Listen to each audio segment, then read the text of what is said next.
사람들이 생각하는 그리스도인은 두 부류가 있습니다. 한 부류는 스스로 그리스도인이라고 생각하는 그런 사람이 있습니다. 그리고 또 한 부류는 다른 사람들에 의해서 그리스도인이라고 불려지는 그런 사람이 있습니다. 제가 독일에 살면서 느낀 가운데 하나가 독일은 기독교 국가여서 대부분의 사람들이 스스로를 그리스도인이라고 생각한다는 거였습니다.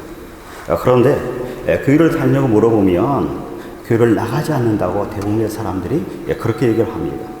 그러면서 스스로는 그리스도인이라고 생각합니다. 아무도 그리스도인이라고 인정하지 않는데 자기 스스로만 그리스도인이라고 생각하는 것이죠. 이와 반대로 아주 소수이지만 다른 사람들에 의해서 그리스도인이라고 불리는 그런 사람들이 있습니다. 저 사람은 진짜 그리스도인이야.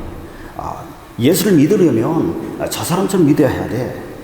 이런 사람이 있습니다. 여러분, 우리는 어떻습니까? 스스로 나는 그리스도인이라고 말하는 사람입니까? 아니면 다른 사람들에 의해서 그리스도인이라고 불려지는 사람입니다. 첫째, 이방교인 안디옥 교회는 그들 스스로 우리는 그리스도인이라고 말하지 않았습니다. 그런데 세상 사람들에 의해서 그리스도인이라고 불려졌던 사람들이었습니다. 세상 사람이 인정한 그리스도인, 그들이 바로 오늘 우리가 함께 살펴볼 안디옥 교회의 성도들이었습니다. 사랑하는 성도 여러분, 그들이 어떻게 살았기에 세상 사람들에 의해서 그리스도인이라고 그들이 불려줄 수 있었을까요? 한국의 CC 대표였던 김중훈 목사님은 예수 칼럼에서 그리스도인을 이렇게 설명합니다.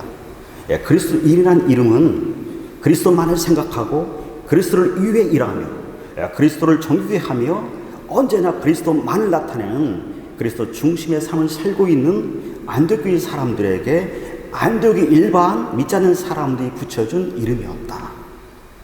그러면서 오늘날 교회 안에 그리스도인은 사라지고 교인들만 점점 더 넘쳐나고 있다, 이렇게 지적합니다.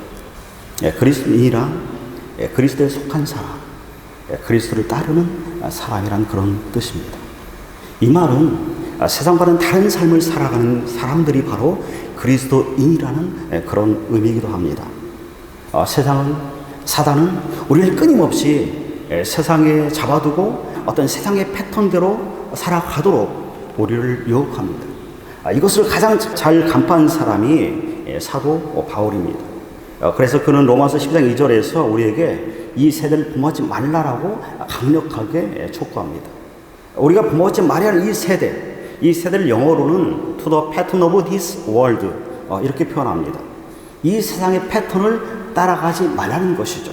이 세상에는 세상 사람들이 따라가는 세상의 패턴들이 있습니다. 예를 들면 저몰주 위에 건몰주라는 투기 열풍의 패턴, 뭐로 가도 소문 가면 된다는 수단 방법을 가리지 않는 어떤 성공의 패턴들, 그리고 성형 열풍이라는 패턴, 학력, 외모 지상주의 패턴, 이런 다양한 여러 패턴들이 이 세상에 존재합니다. 이런 세상의 패턴에 우리 믿는 사람들이 똑같이 마치 카피하듯이 그렇게 따라가지 말라라고 말하는 것입니다. 그리스도인들은 이런 세상의 패턴을 따라가는 사람이 아닙니다. 그리스도인은 예수의 패턴을 따라가는 사람들이 저와 여러분 그리스도인입니다.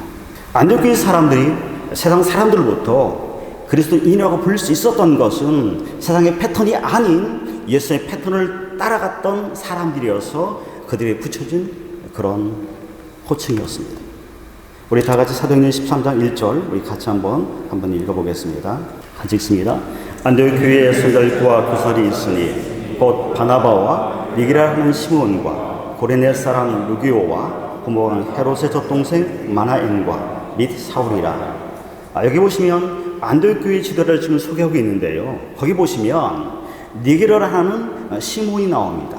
이 시몬은 흑인입니다. 그리고 분봉왕 헤롯의 젖동생 마나엔은 왕족입니다. 그런데 여러분 기록의 순서를 보시면 흑인을 왕족보다 먼저 기록하고 있습니다.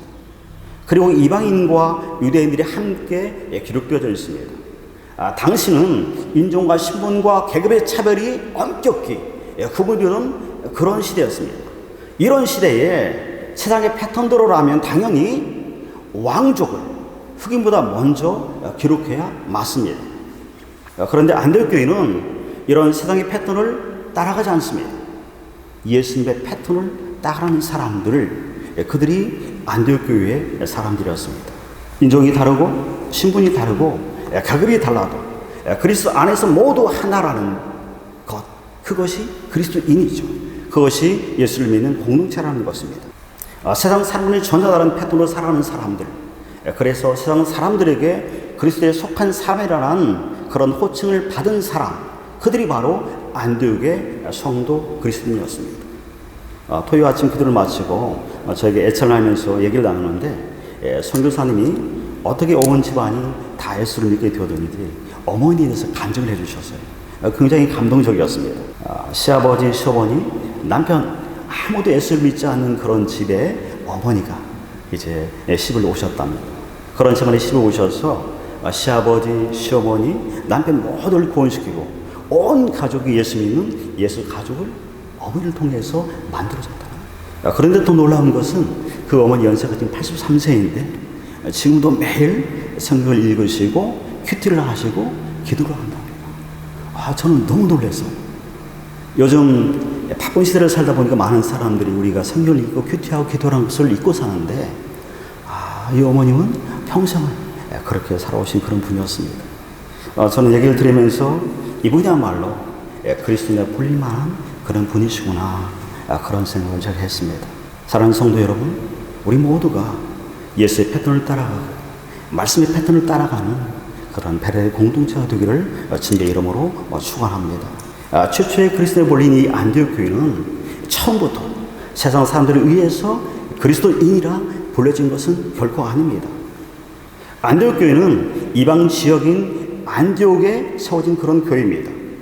안디옥이라는 도시는 세계 3대 도시 가운데 하나였고 동방의 로마로 불릴 만큼 굉장히 부유한 그런 도시였습니다. 그리고 온갖 우상들이 가득한 그런 우상의 도시이기도 했습니다. 이런 도시에 세워진 안디옥 교회는 그 구성원들이 본토 유대인들이 있었고 그리고 헬라파 유대인들이 있었습니다. 그리고 여기에다가 로마인들이 있었고 그리고 또 헬라인들이 안디옥 교회의 구성원이었습니다. 여러분, 다양한 인종을 가진 사람들로 모여진 교회가 안디옥 교회였습니다. 이 전형적인 이민교회의 모습을 하고 있는 교회가 안디옥 교회라고 보시면 됩니다. 처음부터 부조화와 갈등과 차별에 애견되는 교회가 바로 안디옥 교회였습니다. 여러분, 이민 목회는 예수님도 잘 못하신다는 그런 우스갯소리가 있습니다. 그만큼 이민 목회가 어렵다는 말이죠. 제가 목회를 해보니 정말 이 목회가 어렵더라고요. 제가 아내에게 이런 말을 한 적이 있습니다. 요즘 내가 베델교회를 목회하는 것이 아니라 하나님이 나를 목회하고 계시는 것 같다고 제가 그런 고백을 했어요. 그러면서 제가 이런 고백을 또 아내기도 하고 또 하나님께 하면서 참 나 같은 사람 목회하기 하나님 참 힘드시겠다, 그런 생각이 들었습니다. 그러면서 제가 기도하기를, 하나님, 그렇지만 나 같은 사람 목회하기 참 힘드시겠지만 그래도 하나님께서 나를 목회해 주세요. 그래서 저를 하나님의 사람으로 빚어주세요. 하나님을 쓰기 좀 편한 사람으로, 합당한 사람으로 그렇게 저를 좀 만들어가 주세요. 이런 기도를 드린 적이 있습니다. 안디옥 교회는 다양한 사람들이 모이는 그런 교회여서 결코 쉽지 않은 그런 교회였습니다. 하나 되기보다는 서로 삐걱대기 쉬운 교회였고, 그들이 서로가 하나가 되어져서 살아가는 교회이기보다는 서로 나누기 쉬운 교회가 안디옥 교회였습니다. 이민 목회는 예수님도 잘 못하신다는 그런 말처럼 이렇게 어려운 교회에 예루살렘에서 바나바라는 사람을, 그런 리더를 이민 목회자로 그곳에 파송합니다. 바나바에 대해서 성경은 이렇게 말합니다. 다 같이 사도행전 11장 24절 우리 같이 한번 읽겠습니다. 읽습니다. 바나바는 착한 사람이요 성령과 믿음이 충만한 사람이라. 큰 무리가 죽게 더하여지더라. 큰 무리가 죽게 더하여지는 놀라운 부흥이 그곳 안디옥 교회 가운데 있었습니다. 그런데 그 놀라운 부흥이 있었던 그 이유가 성경은 지금 뭐라고 말하냐면, 거기를 여러분 잘 보시면 바나바가 착한 사람이고 성령과 믿음이 충만한 사람이다. 그래서 거기에 허다한 큰 무리가 더해졌다고 말씀합니다. 저는 이런 바나바를 보면서 저도 바나바로 이름을 바꾸고 싶은 그런 생각이 들 정도였습니다. 그래서 제가 제 성에다가 바나바를 붙여봤습니다. 그랬더니 영 이상해요. 나 바나바. 어울리지가 않더라고요. 이름은 굉장히 어색해서 나 바나바라고 바꿀 수는 없지만, 그러나 참으로 탁월한 어떤 리더로서의 그런 성품과 그리고 성령 충만한 그런 모습, 그런 모습은 정말 본받고 싶은 사람, 그 사람이 바나바라는 그런 생각이 들었습니다. 이런 바나바로 인해서 교회에 사람들이 넘쳐났습니다. 부흥이 된 것이죠. 어깨에 힘이 들어갈 만한 그런 상황이었습니다. 그런데 이때 탁월한 영적 리더였던 바나바가 취한 행동은 그가 교만하고 어깨에 힘이 들어간 것이 아니라 그가 안디옥교회에 담임 목사인데 불구하고 사울을 데려오기 위해서 먼 다소까지 그가 찾아갑니다. 그리고 그를 데려와서 함께 안디옥에서 공동 목회를 하게 되어지죠. 여러분, 공동 목회가 참 쉽지 않습니다.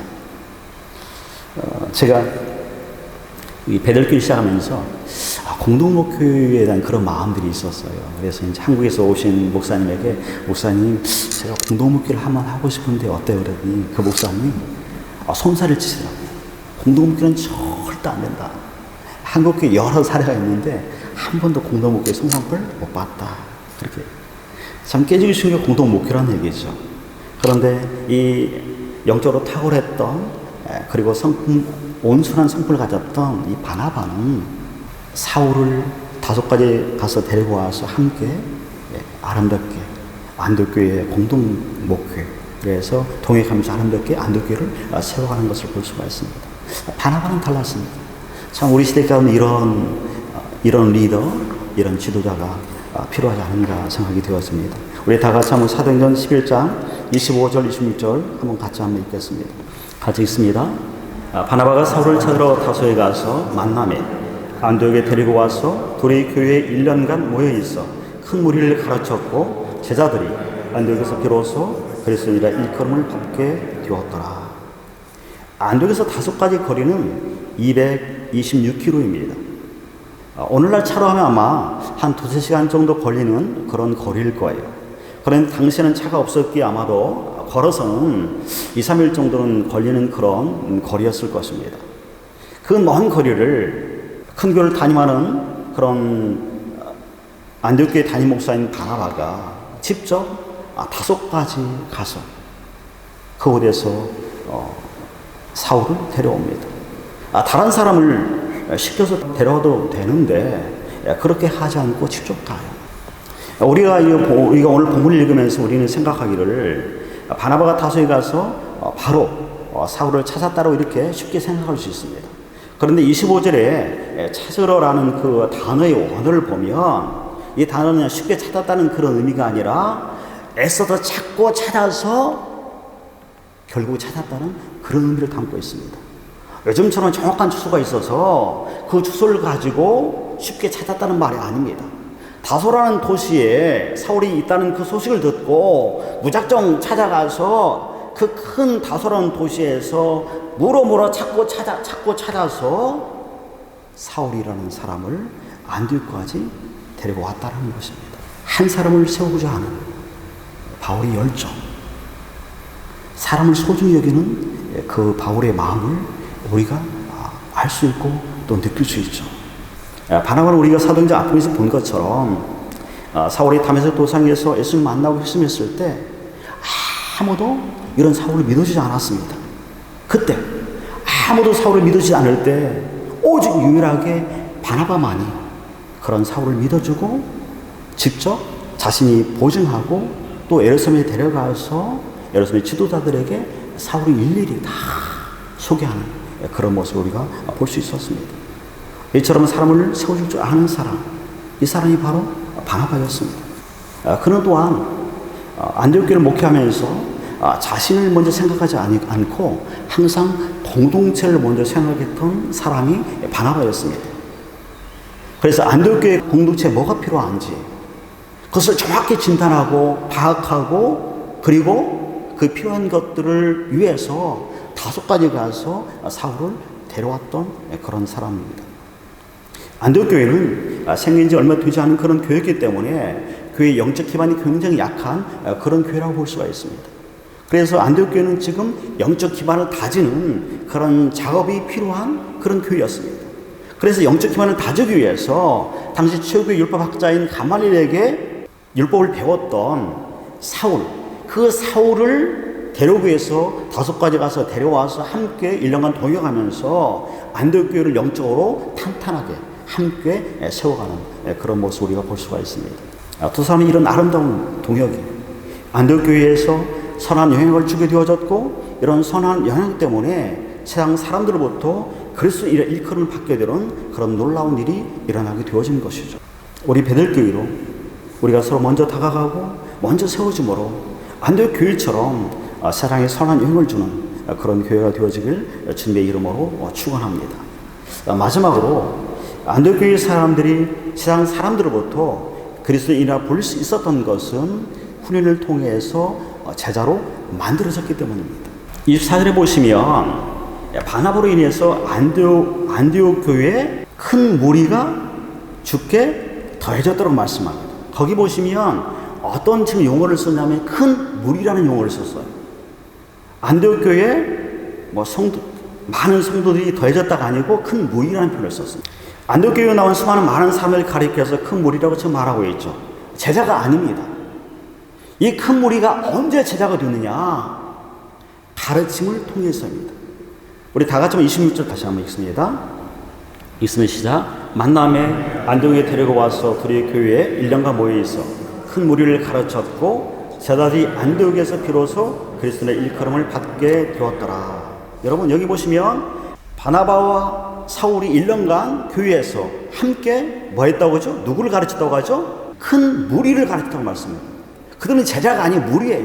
어떤 영향도 줄 수 없는 그런 무리였습니다. 그런데 그런 무리들을 가르치게 되었고 가르침을 통해서 드디어 뭐가 됐다고 말씀하죠? 제자리 된 거죠. 제자리여서 안디옥에서 비로소 그리스도의 일컬음을 받게 되었다. 성경에서 제자는 예수님을 따르는 사람들을 말하죠. 큰 무리로 있을 때는 그냥 무리입니다. 아무런 영향을 줄 수 없는 무리입니다. 그런데 훈련을 통해서 제자가 되어지자 세상에 영향을 주게 되어지고 세상 사람들이 그러한 안디옥교회에 변화된 사람들을 보고 그리스도인이라고 그렇게 불렀다는 것입니다. 저희 교회도 4월에 이제 양육반이 보내는 계획되어졌는데 제가 선교 훈련 때문에 이제 5월에 저 양육반 훈련을 시작하는데 여러분 많이 여러분 신청하셔서 함께 저희가 또 훈련 받기를 또 소망합니다. 우리가 이제 아침 기도일 때 출애굽기 말씀을 계속 보고 있는데요. 어제 토요일 아침 기도일 때 저희가 보았던 출애굽기 말씀이 훈련에 관련된 그런 깨달음을 주는 그런 본문이었습니다. 다 같이 출애굽기 14장 2절 한번 같이 한번 읽어보겠습니다. 같이 읽습니다. 이스라엘 자손에게 명령하여 돌이켜 바다와 믹돌 사이에 비아히롯 앞, 곧 바알손 맞은편 바닷가에 장막을 치게 하라. 여러분 이 말씀은 하나님 이스라엘 백성들을 애굽에서 인도에 내시고 나서 지금 그들을 이끌어내셔서 하나님이 가던 길을 갑자기 돌이키게 하십니다. 그리고 그들을 지금 막다른 골목 가운데로 이끄시는 그런 장면입니다.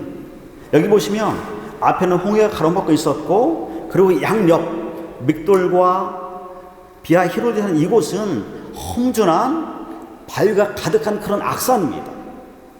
이스라엘 백성들 앞에는 지금 홍해가 가로막고 있고 양옆으로는 돌산으로 된 험준한 그런 산이 가로막고 있어서 양옆으로는 갈 수가 없습니다. 갈 곳이라고는 지금 이스라엘 백성들이 지금 막 떠나온 애굽으로 가는 그런 길밖에 없습니다. 만일 뒤에서 애굽 군대가 죽이고 온다면 꼼짝없이 당할 수밖에 없는 도가니든 그런 쥐꼴이 되는 것입니다. 우리 인간의 지혜와 생각으로 도저히 이해가 안 되는 그런 부분이죠. 하나님이 여기서 나오게 하실 때는 언제고 이제 와서 이스라엘 백성 우리를 막다른 골목 가운데 우리를 가두시니까 만약 이렇게 되어지면 꼼짝없이 죽이고는 애굽에 의해서 다시 다 애굽으로 끌려갈 수밖에 없는 그런 상황입니다. 애굽의 군대가 맹렬하게 죽이고 옵니다. 여러분, 이런 상황이라면 여러분 어떻게 하시겠어요? 이스라엘 백성들은 이런 상황 가운데 모두가 다 불평하고 원망을 하면서 하나님과 모세에게 그 모든 원망과 불평을 다 쏟아놓습니다. 그렇다면 여러분, 모세는 어땠을까요? 모세는 실질적으로 이스라엘의 지도자가 되어서 이스라엘 백성들을 애굽에서 이끌고 나온 그런 지도자입니다.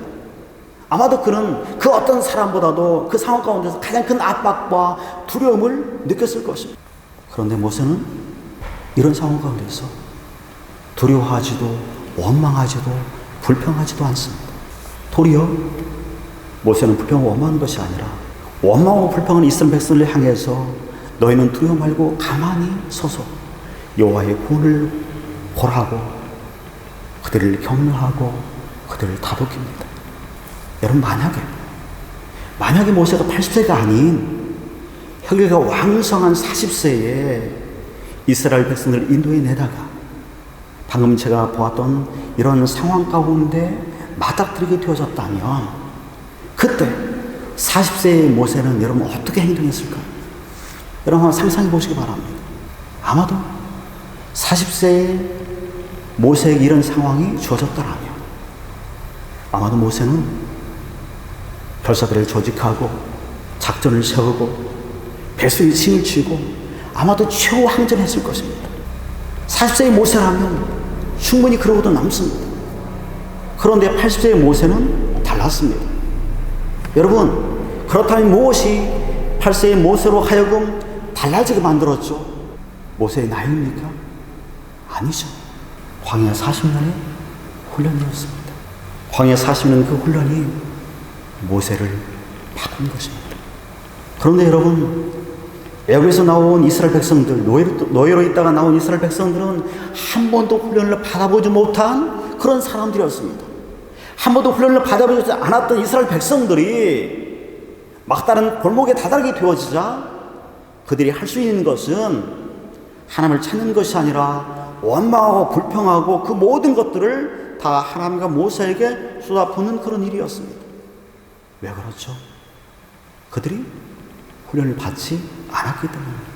모세는 40년의 광야의 훈련, 그 훈련을 통해서 그가 어떤 상황이 되어져도 오직 주만 바라보고 주께 맡기고 주를 의지하고 나아가는 그런 믿음의 사람으로 그를 바꾼 것이죠.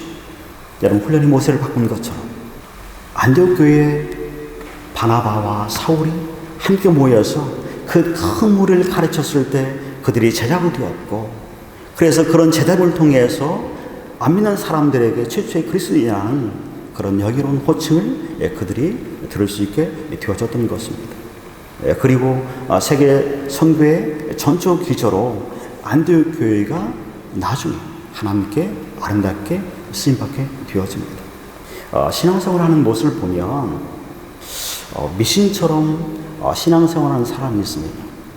또 어떤 사람은 정말로 미신이 아니라 진짜 신실하게 믿음으로 신앙생활하는 사람이 있습니다. 미신과 믿음이 여러분 뭔가 혹시 다른지 아세요? 미신은 자기는 절대 변하지 않습니다. 미신을 믿는 사람은 자기가 절대 변하지 않아요.